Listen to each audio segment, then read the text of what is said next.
Jack of all trades, master of none, but still better than the master of one. Yes, that's the entire proverb, and it couldn't be more true in the case of Singapore.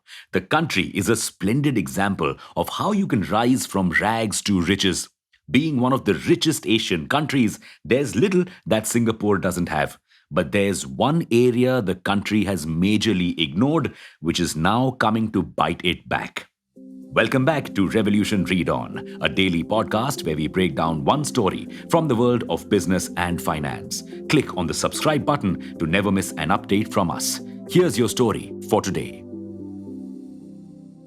In its bid to be successful, the country focused more on trade and manufacturing. And it worked. The country now has a per capita income similar to the US and ranks second in ease of doing business. But to gain this success, and perhaps also as a result of this success, the country rapidly became more and more urbanized with little land left for cultivation. Right now, only 1% of land in Singapore is used for traditional farming, down from 10% in the 1970s. The rest has become a concrete jungle. Result: Singapore produces only 10% of the agricultural produce it needs. But the country is rich. So it didn't have to worry about this. It could just buy whatever food it needed. And buy it did. Singapore sources its food from over 198 countries.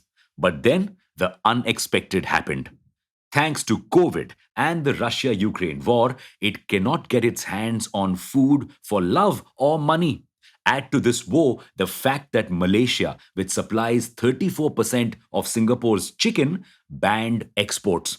So the country is in huge trouble with rising food shortages and food inflation. The prices of oil, eggs, and meat have all risen by 30 to 45%. Even in a rich country, there are poor people with shallow pockets, and the price hike is really getting to them. Now, this problem cannot really be solved immediately. But Singapore has realized its mistake and is working to avoid such issues in the future by becoming self sufficient. It is planning to meet at least 30% of its own nutritional needs by 2030.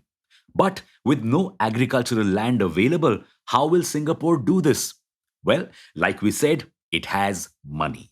And with money comes the power to buy tech that can work wonders. That's the route that Singapore is taking. It is investing in rooftop farms and indoor vertical farms, which can produce 500,000 kilos of vegetables each year with less water, less electricity, and less manpower. Sounds great, right? But that's not enough. Singapore no longer wants to put all its eggs in one basket. So it has become one of the world's first countries to openly consume lab grown meat. Huh? Yes, tech has progressed so much that we can now take cells from animals and create meat and eggs directly in the lab. In fact, we can actually 3D print food. What a time to be alive, right? And while several nations have been skeptical about this approach, Singapore, in its true innovative spirit, has jumped on this opportunity. In fact, even a couple of street vendors in Singapore sell lab grown meat. And Temasek, Singapore's state government owned investment fund, is also investing majorly in food tech companies. While that's great, you're probably wondering why we're talking about Singapore. Because even if we are in a better position than Singapore food wise, we still need to learn from the country. Why? The world's population is set to grow to 2 billion by 2050. But our agricultural and meat production is set to grow by only 2%. There's no way we'll be able to fill so many mouths using the traditional methods. So, we need food tech innovations like lab grown meats and dairy components to sustain our growing population. And there's also another upside to this.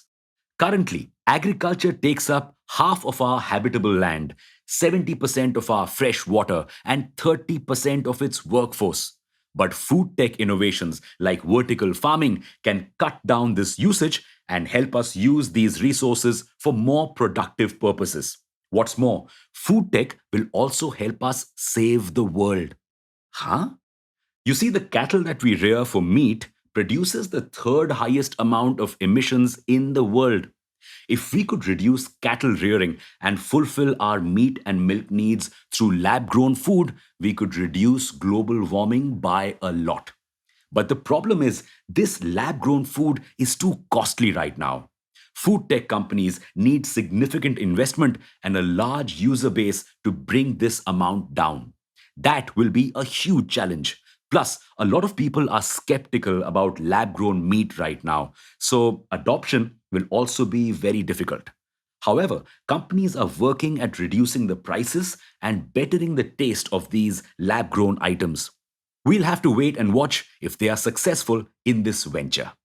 Thank you for listening to this episode of Revolution Read On. We hope you found today's episode insightful. We'll be back with more such insights tomorrow.